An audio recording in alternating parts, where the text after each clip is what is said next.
اللہ کے اذن سے۔ کھانا بھوک مٹا دیتا ہے، بھوک مٹانے کی صلاحیت کھانے میں نہیں ہے، اذن رب میں۔ دیکھیے یہی یقین تھا حضرت موسیٰ علیہ السلام کا واقعہ یاد کیجئے۔ سامنے سمندر آ گیا ہے، قوم دیکھتی ہے پیچھے کہ گرد و غبار کا طوفان، معلوم ہوا کہ فرعون اپنے لشکر سمیت آ گیا ہے۔ لشکر جب چلتا تھا تیز رفتاری کے ساتھ تو گرد و غبار کا جو طوفان اٹھتا تھا اس کا تصور کی، اور لمحہ بلمحہ وہ قریب آ رہا ہے۔ پوری قوم نے کیا کہا؟ اے موسیٰ انا لمدرکون، اے موسیٰ ہم کو پکڑے گئے۔ قرآن مجید نے تو یہاں وہ باتیں نہیں لکھی ہیں، لیکن تورات میں یہ درج ہے کہ بنی اسرائیل جھگڑنے لگے، دست و گریبان ہو گئے موسیٰ کے ساتھ۔ موسیٰ ہمیں یہاں مروایا لا کر، اس سے تو ہم ہی بہتر تھے، وہاں کھانے کو ملتا تھا، زندگی تو تھی، بیگار ہم کر رہے تھے، موت تو نہیں تھی۔ اب جو کچھ ہوگا اس کا تصور کرو، جس طریقے سے ہمارے ٹکڑے اڑائے جائیں گے۔ تو لڑ رہے ہیں حضرت موسیٰ علیہ السلام سے۔ یہ تورات کی تفصیل ہے، قرآن میں صرف اتنا آیا ہے، پریشان ہو کر انہوں نے کہا انا لمدرکون، موسیٰ ہم تو پکڑے گئے۔ اس وقت موسیٰ کا جواب کیا ہے؟ کلا ان معی ربی سیہدین، نہیں، میرے ساتھ میرا رب ہے، وہ راستہ دے گا۔ بتائیے کہاں راستہ نظر آ رہا؟ یہ ہے ایمان بالغیب۔ راستہ نظر نہ آئے تب اللہ پر یقین ایمان ہے۔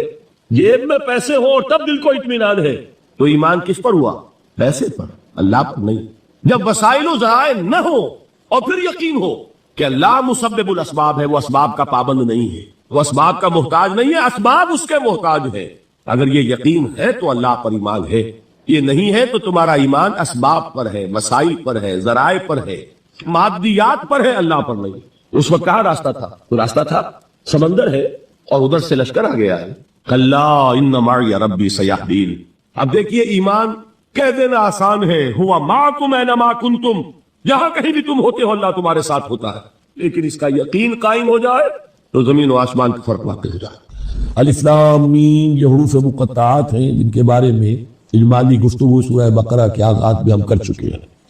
اللہ لا الہ الا هو الحی القیوم، یہ الفاظ آیت الکرسی کے آغاز میں سورہ بقرہ میں آ چکے۔ ایک بات نوٹ کر لیجئے کہ ایک حدیث میں آتا ہے کہ اللہ کا ایک اسم اعظم ہے کہ جس کے حوالے سے اگر کوئی چیز اللہ سے مانی جائے تو وہ ضرور دیتا ہے، لیکن اس کو حضور نے بتایا نہیں کہ وہ اسم اعظم کون سا ہے۔ کچھ اشارے کیے، جیسے رمضان میں ایک شب ہے لیلۃ القدر جو 1000 مہینوں سے افضل ہے، تعین کے ساتھ نہیں بتایا وہ کون سی، تاکہ تلاش کرو، زیادہ ذوق و شوق کا معاملہ ہو۔ لیکن جو اشارات آپ نے کیے ہیں اس سے اندازہ ہوتا ہے، کیونکہ یہ فرمایا گیا کہ یہ 3 صورتوں میں ہے، سورہ بقرہ میں، سورہ آل عمران میں اور سورہ طٰہٰ میں۔ وہ الفاظ الحی القیوم جو مشترک ہیں، سورہ بقرہ میں آیت الکرسی میں آئے ہیں، آل عمران بھی یہاں دوسری آیت میں موجود ہیں، اور سورہ طٰہٰ کے بھی شروع کے اندر موجود ہیں۔ نزل علیہ، میں نے جو آپ کو بڑے بڑے حکمت کے موتی اور بڑے بڑے پھول آپ کو گنوائے ہیں، آیت الآیات، آیت البر، آیت الاختلاف، اور اب یہ ہے آیت الکرس، توحید کے عظیم ترین خزانوں میں سے یہ سیدت و آیات القرآن۔ حضور نے فرمایا یہ تمام آیات قرآنی کی سردار ہے۔ جس طریقے سے آیت بر اور سورۃ العصر میں ایک نسبت ہے کہ ہدایت اور نجات کی شرائط ساری کی ساری ایک چھوٹی سی صورت میں اللہ نے جمع کر دی، والعصر ان الانسان لفی خسر الا الذین آمنوا وعملوا الصالحات وتواصوا بالحق وتواصوا بالصبر، لیکن اس کی تفسیر ایک آیت میں آئی، وہ آیت البر ہے۔ چنانچہ جو منتخب نصاب ہم نے مرتب کیا ہے دعوت قرآن کے لیے، میں پہلا درس سورۃ العصر کا ہے اور دوسرا درس آیت البر کا ہے۔ جو نسبت سورۃ العصر میں ہے کہ وہ سورت ہے، یہ آیت ہے، لیکن اس آیت میں کئی صورتیں نکل سکتی ہیں حجم کے اعتبار سے سورۃ العصر کے برابر۔ یہی نسبت ہے سورہ اخلاص میں، 4 آیتیں، توحید کا عظیم ترین خزانہ، اور یہ آیت الکرسی، یہ آیت ہے سورہ اخلاص، اس میں 4 بن جائیں گی حجم کے اعتبار سے، لیکن اسے حضور نے ثلث قرآن قرار دیا ہے۔ توحید کے موضوع پر جامع ترین سورۃ الاخلاص، لیکن توحید اور خاص طور پر توحید فی الصفات کے موضوع پر عظیم ترین آیت یہ آیت الکرسی۔ اللہ لا الہ الا ہو، اللہ وہ معبود برحق ہے جس کے سوا کوئی الہ نہیں، بڑا کیٹیگوری۔ الحی القیوم، وہ زندہ ہے از خود اور با خود، اس کی زندگی مستعار نہیں ہے۔ وہ جو کہا ہے کہ مانگ کے لائے تھے 4 دن، 2 آرزو میں کٹ گئے 2 انتظار میں، عمر دراز مانگ کے لائے تھے، اللہ کی زندگی ہے، اس کی از خود زندگی کسی کی دی ہوئی نہیں، اور اس زندگی میں کوئی ضعف نہیں، کوئی کمزوری نہیں، کوئی احتیاج نہیں، آگے آ جائے گا، نہ اسے نیند آتی ہے نہ اونگ آتی۔ قیوم، صرف اپنی جگہ وہ زندہ جاوید ہستی ہے، اور باقی ہر شے کا وجود اس کے حکم سے قائم ہے، کوئی شے قائم نہیں ہے بغیر اس کے اذن کے۔ تو گویا کہ الحد، احد اور الصمد، اللہ اپنی جگہ احد لیکن باقی پوری کائنات کے لیے صمد ہے۔ جو سورہ اخلاص میں دو الفاظ آئے ہیں قل هو اللہ احد اللہ الصمد، اللہ حی ہے اور قیوم، لا تاخذہ سنۃ ولا نوم، اس پر غالب نہیں ہو سکتی نہ نیند نہ اونگ، لہ ما فی السماوات و ما فی الارض، آسمان اور زمین میں جو کچھ ہے اسی کا ہے، ملکیت تامہ، ملکیت حقیقی اس کی، من ذا الذی یشفع عندہ الا باذنہ، کون ہے وہ جو شفاعت کر سکے اس کے پاس مگر اس کی اجازت سے۔ اب یہ مقام آیا ہے سورہ بقرہ میں پہلی مرتبہ، 3 مرتبہ کیٹیگوریکل ڈینائل کے بعد، کوئی شفاعت نہیں، کوئی شفاعت نہیں، کوئی شفاعت نہیں۔ یہاں بھی جو انداز ہے بہت ہی جلالی انداز ہے، من ذا الذی، کس کی حیثیت ہے، کس کا یہ مقام ہے، کس کو یہ لوڑ حاصل ہے کہ وہ اپنے اختیار کے بل پر، وہ اپنی حیثیت کی بنیاد پر شفاعت کر سکے، ہاں جس کے لیے اللہ اجازت، استثناء کے ساتھ شفاعت کا یہاں پر پہلی مرتبہ آیا۔ ورنہ سورہ بقرہ کے 6 رکوع کی دوسری آیت وَاتَّقُوا يَوْمًا لَا تَجْزِي نَفْسٌ عَن نَفْسٍ شَيْئًا وَلَا يُقْبَلُ مِنْهَا شَفَاعَةٌ وَلَا يُؤْخَذُ مِنْهَا عَدْلٌ وَلَا هُمْ يُنصَرُونَ۔ 15 رکوع کی دوسری آیت وَاتَّقُوا يَوْمًا لَا تَجْزِي نَفْسٌ عَن نَفْسٍ شَيْئًا وَلَا يُقْبَلُ مِنْهَا عَدْلٌ وَلَا تَنفَعُهَا شَفَاعَةٌ وَلَا هُمْ يُنصَرُونَ۔ اور اب اس سے پہلے کی آیت میں آ چکا ہے وَلَا شَفَاعَةٌ، کوئی شفاعت مفید نہیں ہوگی، لیکن یہ اس میں ایک استثناء ہے۔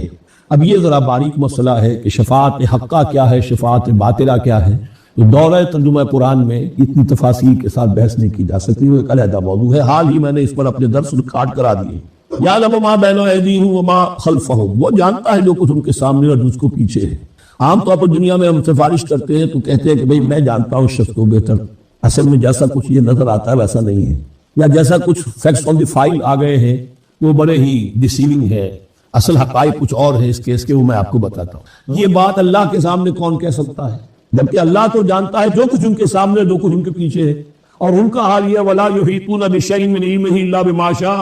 اور وہ احاطہ کر بھی نہیں سکتے اللہ کے علم سے کسی شے کا سوائے اس کے جو اللہ چاہے۔ باقی ہر ایک کے پاس علم جو ہے اللہ کا عطائی علم ہے، دیا ہوا علم ہے، محدود علم ہے، بڑے سے بڑا رسول ہو، بڑے سے بڑا ولی ہو، بڑے سے بڑا فرشتہ ہو۔ لا علم لنا الا ما علمتنا، ہم پڑھائیں 4 رکوع میں، تو کون کہہ سکتا من ذا الذی یشفع عنده الا باذنہ یعلم ما بین ایدیہم وما خلفہم ولا یحیطون بشیء من علمہ الا بما شاء وسع کرسیہ السماوات والارض، اس کی کرسی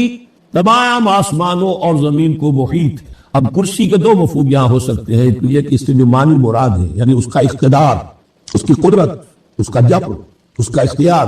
یہ اتھارٹی پوری کائنات کو۔ ایک یہ بھی ہو سکتا ہے کہ اللہ تعالیٰ کے لیے ہم نہیں جان سکتے، یہ آیات متشابہات میں سے ہے کہ کوئی شے بھی ہو واقعتاً جس کو ہم اسے کرسی کہہ سکتے، عرش، کرسی، ان سب کے بارے میں یہ دونوں باتیں ذہن میں رکھیے۔ یہ بھی ہو سکتا ہے کہ ان کی کوئی مجسم حقیقت ہو جو ہمارے ذہن سے، ہمارے تخیل سے ماورا ہے، اور یہ بھی ہو سکتا ہے اس سے استعارہ مراد، اس کا اقتدار و اختیار آسمانوں اور زمین پر چھایا ہوا ہے۔ اس وقت یہ ہے کہ اصل نماز یہی ہے، یہ سورہ فاتحہ۔ چنانچہ میں آپ کو حدیث سنا رہا ہوں جو صحیح بخاری میں بھی ہے، صحیح مسلم میں بھی ہے، جامع ترمذی میں بھی ہے، سنن ابی داؤد میں بھی ہے، سنن نسائی میں بھی ہے، اور بہت سی کتابوں میں موجود۔ اور یہ عن عبادہ بن صامت رضی اللہ تعالی عنہ، حضرت عبادہ بن صامت سے ہے مرفوعا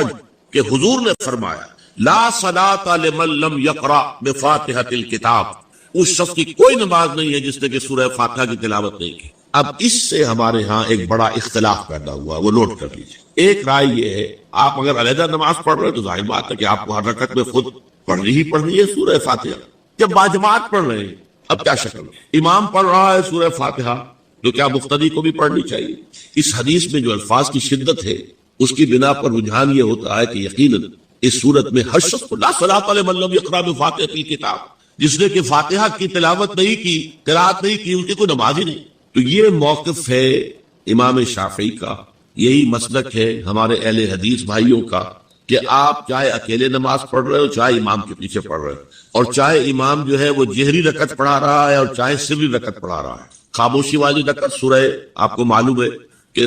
نماز جو ظہر اور عصر کی ہے تو 4 رکعتیں جو ہے وہ سری ہے، مغرب کے اندر آ کر 2 جہری ہیں 1 سری ہے، عشاء میں آ کر 2 جہری ہیں 2 سری ہیں، سورہ اور نماز فجر کے اندر دونوں جو ہیں وہ جہری ہیں۔ تو چاہے جہری ہو چاہے سری ہو، آپ کو بھی لازماً جو مقتدی ہے اسے بھی سورہ فاتحہ پڑھنی ہوگی۔ اب اس کے لیے انہوں نے یہ طریقہ جو ہے تلقین کیا ہے کہ امام تیزی سے نہ پڑھے، رک رک کر پڑھے الحمدللہ رب العالمین، اس کے بعد اتنا وقفہ دے دے کہ جو مقتدی ہے وہ بھی کہہ لے اپنے دل میں یا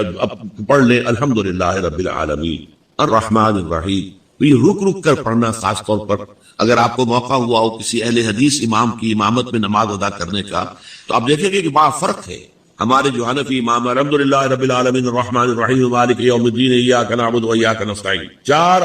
آیتیں جو ہے وہ بھی ایک ساتھ میں پڑھ جائیں گے، لیکن یہ کہ عام طور پر جو اہل حدیث حضرات ہیں وہ رک رک کر ٹھہر کر پڑھتے ہیں، ترتیل کے انداز میں پڑھتے ہیں۔ یا پھر دوسری شکل انہوں نے ایک اور کی، یہ آپ سعودی عرب میں جب کبھی نماز پڑھیں گے اور آپ پڑھی ہو آپ نے، تو وہاں آپ دیکھیں گے کہ امام جو ہے وہ سورہ فاتحہ پڑھنے کے بعد کوئی 1 منٹ جو ہے خاموش ہے، تاکہ آپ اب جو مقتدی ہیں وہ اس وقفے میں وہ اب سورہ فاتحہ پڑھ لیں، پھر وہ قرات کرے گا، کوئی اور آیات اس نے شامل کرنی ہے تو بعد میں شروع کرے گا، درمیان میں وقفہ ہو۔ لیکن ایک مسلک یہ ہے، اور یہ مسلک جو ہے یہ در حقیقت قرآن مجید کی ایک آیت کے اوپر مبنی ہے۔ سورہ اعراف کے آخر میں فرمایا گیا وَإِذَا قُرِئَ الْقُرْآنُ فَاسْتَمِعُوا لَهُ وَأَنصِتُوا، جب قرآن پڑھا جا رہا ہو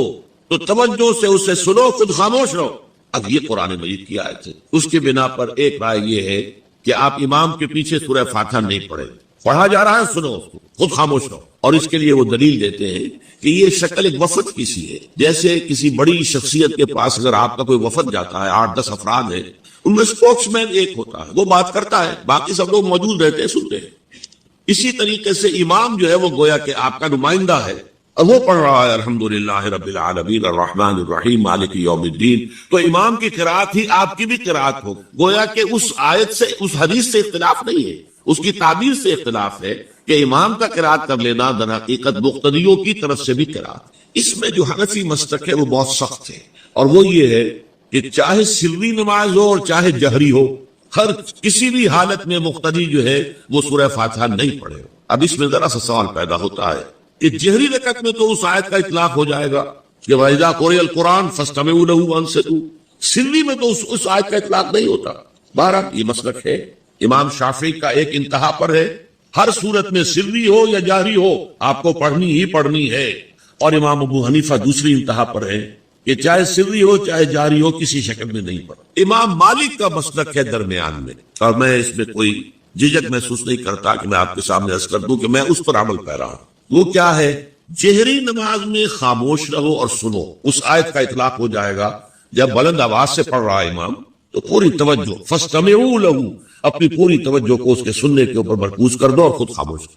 سری رکعت میں البتہ جبکہ وہ بھی خاموشی سے پڑھ رہا، آپ بھی خاموشی۔ بہرحال ان چیزوں میں میں نے یہ سب کچھ بیان کیا ہے، تو اس سے جو میرا مقصود ہے وہ یہ ہے کہ معلوم ہو جائے کہ اس میں کوئی بڑی بنیادی بات نہیں ہے، نہ یہ کہ جو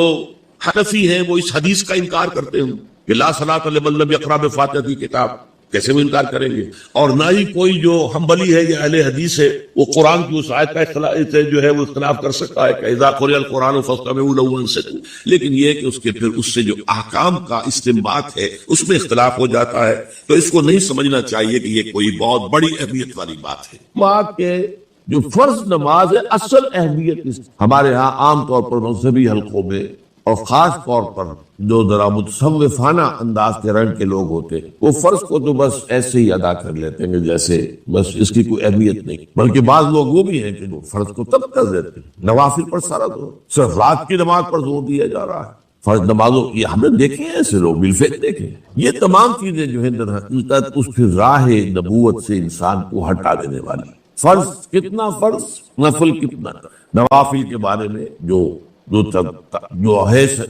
شریعت سے ثابت ہے، وہ تہجد بھی نافلۃ لک، حضور کے لیے تو لازم تھی، باقی کے لیے لازم نہیں ہے۔ جو قیام اللیل شروع میں تھا وہ لازم نہیں ہے۔ ہاں رمضان مبارک میں اس کی تشریح ہے، ترغیب، وہ خاص ایک مہینہ ہے، اس میں دن میں کھانا پینا جو ہے وہ حرام کیا گیا، تو رات کو 2/3 رات یا 1/3 کم سے کم 1/3 رات جاگو اللہ کے قرآن کے ساتھ، اللہ کی کتاب کے ساتھ۔ تو یہ اصل میں جو توازن ہے یہ جو ہے بہت ضروری۔ ارأیت اذا صلیت الصلوات مکتوبات، حضور آپ نے دیکھا، غور فرمائیے کہ اگر میں جو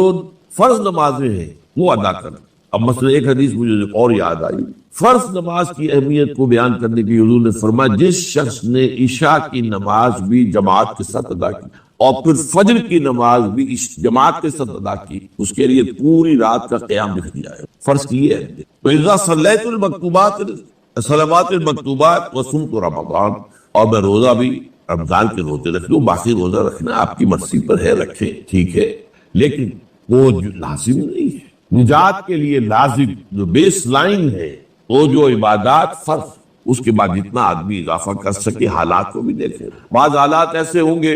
کہ اس میں اصل اہمیت جہاد کی ہو جائے گی، قتال کی ہو جائے گی۔ اب ایسا حال بھی ہو سکتا ہے کہ اسلامی نظام قائم ہے، اسلامی حکومت قائم ہے، نظام خلافت قائم ہے، تو اب قتال کا معاملہ جو وہ حکومت کے ذمہ ہے، حکومت انتظام کرے گی۔ اگر کہیں 10,000 آدمی چاہیے، 10,000 آدمی نکل آئے چل جانے کے لیے، تو باقی آرام سے گھر میں سوئیں یا نوافل پڑھیں، سائے دار کھڑے رہے، ٹھیک ہے، یہ تقرب بالنوافل کا موقع ہوگا۔ لیکن اگر اللہ کا دین جو ہے وہ مغلوب ہے، پامال ہے، اسے پاؤں تلے رودا جا رہا ہے، شریعت کی دھجیاں بکھیری جا رہی ہیں، عوامر کا استہزاء ہو رہا ہے، اور جو منکرات ہیں ان کی تبلیغ ہو رہی ہے، اس وقت آدمی نوافل میں لگا رہے، وہاں تو فرض ہو جائے گا امر بالمعروف نہی عن المنکر، جہاد، اس کی جو بھی تقاضے ہو، اس وقت سارے تقاضے اس کو بیان کرنے کا موقع نہیں، اس اصل سے کو اس فرض کو ترک کر کے نوافل میں لگیں گے، یہ نوافل منہ پر دے مارے جائے۔ اس کو بہت زیادہ نمایاں کرنے کے لیے میں مثال دیتا ہوں، ذرا سوچئے، جب دامن احد میں معرکہ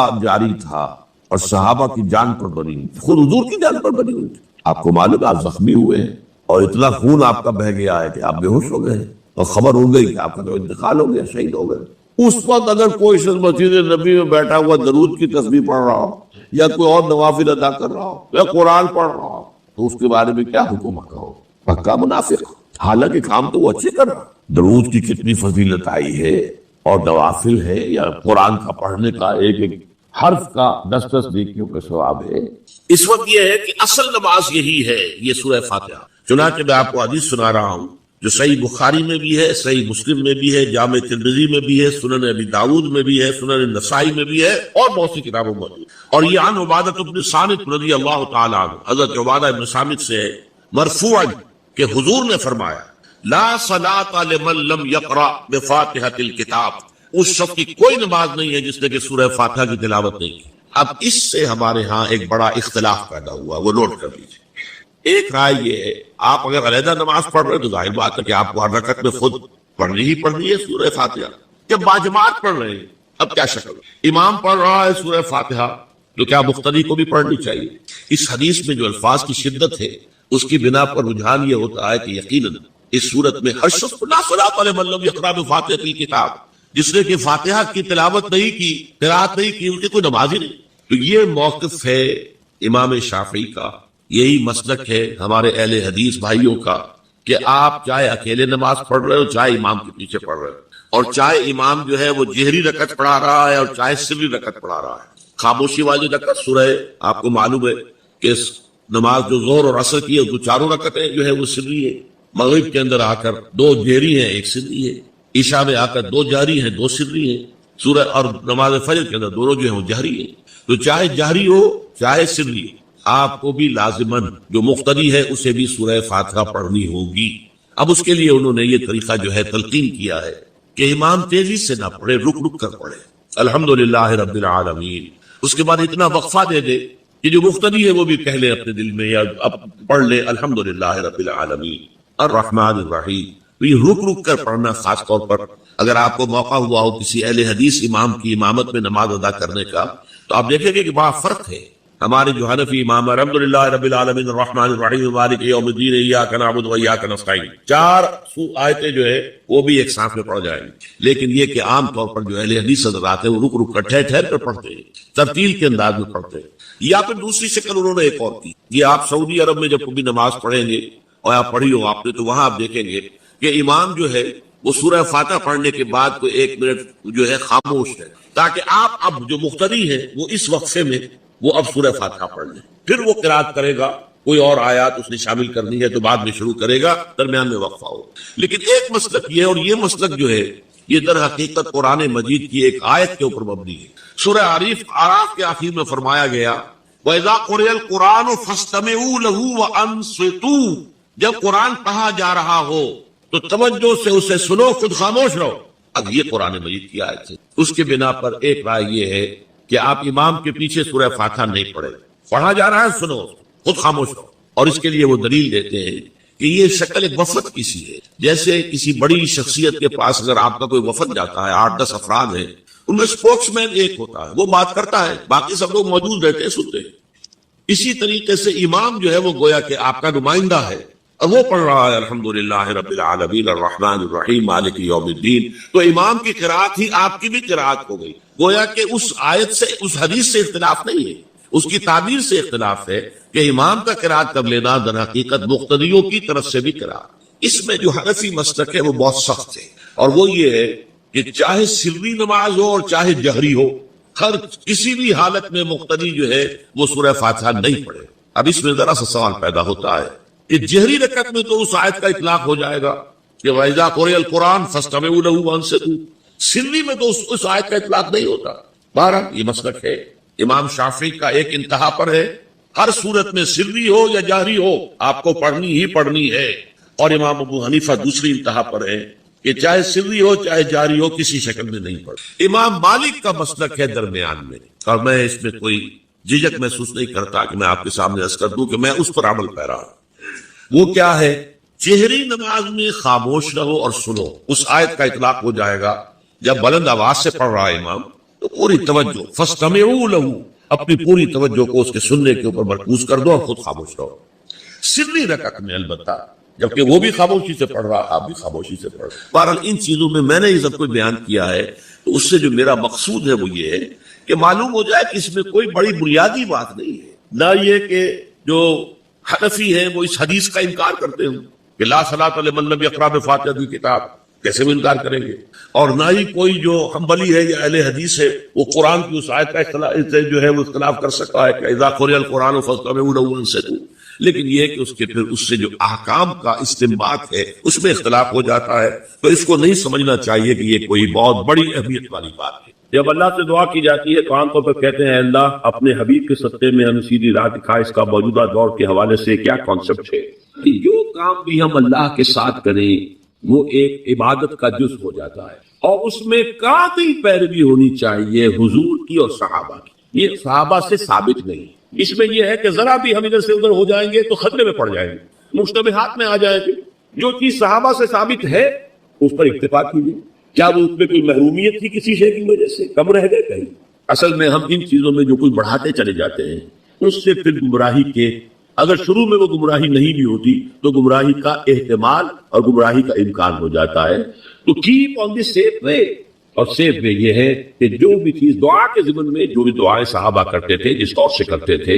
حضور کو میں نے یہاں پہ حضور کے ساتھ صحابہ کو ایڈ کر دیا ہے، کیونکہ یہاں تو حضور کو کہنا کہ حضور کے صدقے حضور کے واسطے یہ اے اللہ ہمارا یہ کر دے، تو یہ تو گویا کہ اگر ایسی بات صحیح ہوتی تو صحابہ کرتے، حضور تو نہ کرتے کہ میرے صدقے اے اللہ میری بات یہ قبول کر لے، لیکن صحابہ تو کرتے نا۔ لیکن یہ چیزیں ثابت نہیں ہیں، بس یہ دلیل میرے نزدیک اصل ہے۔ اب آپ اس پر عقلی دلیل لائیں، نقلی دلیل لائیں، اس کا کوئی فائدہ نہیں۔ پہلے اصول طے کروا لیجیے، مانا زمین میں یعنی زلزلہ آ گیا، فلڈ آ گیا، طوفان آ گیا، ولا فی انفسکم، خاص تمہاری جان، تمہیں بخار ہو گیا، تمہیں ٹی وی لگ گئی، تمہیں کوئی اور بیماری آ گئی، تمہیں کینسر ہو گیا، ہوتا آخر ہوتا ہے دنیا میں، انسانی زندگی کے ساتھ یہ ساری چیزیں لگی ہوئی ہیں۔ لیکن یہ چیزیں ما اصاب من مصیبت فی الارض ولا فی انفسکم، نہیں پڑتی تم پر کوئی پڑنے والی کوئی مصیبت، کوئی تکلیف، نہ پوری زمین میں بڑے پیمانے پر، نہ تمہاری جانوں میں انفرادی سطح پر، الا فی کتاب من قبل ان نبرأها، مگر یہ کہ وہ تو ایک کتاب میں، کتاب اللہ کے علم کی کتاب، ام الکتاب، اس میں پہلے سے درج موجود ہے۔ یہ الٹ اپ نہیں ہو گیا، یہ اچانک نہیں ہو گیا۔ آپ اچانک سمجھتے ہیں کہ اچھا میں تو جا رہا تھا، اچانک ٹرک نے آ کے مجھے دھکا مار دیا، اچانک کچھ ہے یہاں نہیں، اس کائنات میں پتہ تک نہیں ہلتا جب تک اس نے رب نہ ہو، اچانک در حقیقت جو ہوتا ہے وہ اللہ تعالیٰ کے علم میں پہلے سے ہے، علم کامل، ما کان وما یکون، جو کچھ ہوا جو کچھ ہوگا، مستقبل ماضی کل کا کل آنے واحد میں اللہ کے علم میں، لہذا یہاں اچانک کچھ جو بھی آیا ہے اللہ کے، اور یہ پہلے سے اللہ کے علم کے اندر موجود تھا۔